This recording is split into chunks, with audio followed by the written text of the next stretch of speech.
Let's talk about Scream 7. We have Kevin Williamson, the original writer, back, returning, this time to direct. We also have the return of Neve Campbell as Sidney Prescott. Some people are happy about that, some people aren't. I'm neither here nor there. The only thing I'm going to say on this is stop trying to politicize a Scream movie. Stupid. Trying to bring politics into a slasher movie is one of the dumbest things I can imagine. Quit it. The opening kill. Right off the bat, we're back at the Stu Macher house from the first movie. It's now been turned into some weird serial killer fascination Airbnb. A couple are there for the night. The boyfriend is a horror fanatic. He's a lot more into it than the girl is. The girl doesn't want to be there. They're thinking about maybe just leaving. But guess what? The Airbnb must have overbooked because they're not the only people staying there that night. Ghostface has also rented the Airbnb. From there, we get treated to what might be one of the best opening kills in the franchise. Definitely the best opening kill of all the sequels. But again, I'm going to have to let my opinion marinate on that a little bit, let the dust settle. Immediately, we can feel that Kevin Williamson is back at the helm. He is the original writer of the Scream franchise. He created it from the ground with Wes Craven. The movie feels very Wes Craven from the get-go, back to original form, and that's a good thing. Now, after this opening kill, we get to meet Sidney's daughter Tatum, played by Isabel May. Now, this scene I didn't like. They do a carbon copy recreation of the scene from the first movie where Billy Loomis sneaks into Sidney's window. They're trying to be cute with it, trying to do some weird meta homage thing. I don't like it. It's too in your face. Not for me. Speaking of which, I find the character of Tatum to be very, very cliched. I didn't like it. Sidney's daughter is that typical trope that we've seen in so many films, so many legacy sequels of the last decade or so, where the main character from the first one has a kid, and the kid is very against them with teenage angst, and they're like, oh, you can't tell me what to do, kind of thing. Boring. I've seen it so often. Don't like it. Now, the actual Ghostface kills in this movie, they're pretty great. Ghostface is brutal. He's unforgiving. He's mean. He's back. We get some of the most creative kills of the franchise. One kill that sticks in my mind immediately when I'm talking about this is one that had the audience cringing in pain by proxy. The soon-to-be infamous beer tap kill in the pub.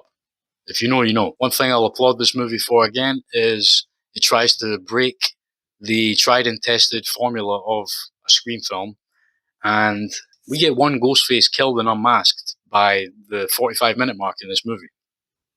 By the end of the first act, Gale Weathers comes and runs Ghostface over, kills him, and he's unmasked as some escaped mental patient. Now, that was throwing the rule book out the window. That was pretty cool. Obviously, we know that that's not the main Ghostface, and there's going to be more, but it was a pretty cool idea to have somebody get unmasked so early on in the movie. The return of Matthew Lillard as Stu Macher was handled pretty well. What we got of him was pretty cool. You could tell that he was so happy to be back. He immediately slipped back into this character, putting on a hat that he's not worn since 1996 to play Stu Macher. He did it really well. We got to see what Stu Macher would look like after surviving a TV to the face. He's all scarred up. Yeah, it's pretty cool what they did with him. I liked it. It's just kind of a shame what they did to wrap it all up, turning out that, Stu wasn't, in fact, Stu. That'll lead us into the bad points of this film. Some of the dialogue feels a bit shit. Feels like it's not the way people actually speak to each other. I'm all for cheesy dialogue in a horror film, don't get me wrong, but there's a line between cheesy and bad. Some of the dialogue when people are speaking just felt a bit bad. Chad and Mindy's return felt a little bit shoehorned in. It almost felt like Kevin Williamson felt sorry for them and wanted to find a way to bring them back into the franchise. They didn't really feel needed, to be honest. They did inject a little bit of humor, and there wasn't enough humor in this movie, aside from them. Scream's always had subtle, dark humor throughout it. I felt like this one maybe took itself a little bit too seriously at times for what it is. Now on to the big one. The killer reveal. This has to be the dumbest motives for any killers in this franchise. This has to be the worst killer reveal in the entire franchise. I don't even remember the names. The characters were that insignificant up until that unmasking that I didn't know who they were. I had to double take and be like, oh yeah, it's the guy from the mental asylum. Oh, it's the woman from that 1 minute coffee shop scene at the beginning that spoke to Sidney. I really feel like they should have went the Stu route. They were baiting us so hard with it. They really should have just revealed one of the killers as actual Stu. The whole concept of the AI thing and the tormenting Sydney and is it Stu, is it not Stu, and then they do the little Scooby-Doo detective work at the mental asylum trying to figure out if Stu's still alive. It's really cool, but they really pulled the rug from under us with that one. I feel a little bit robbed.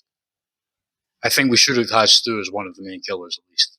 Hey, maybe he'll return for the 8th one. You never know. But the killers that we got, we had the orderly guy from the mental asylum who was in a scene for about 1 minute.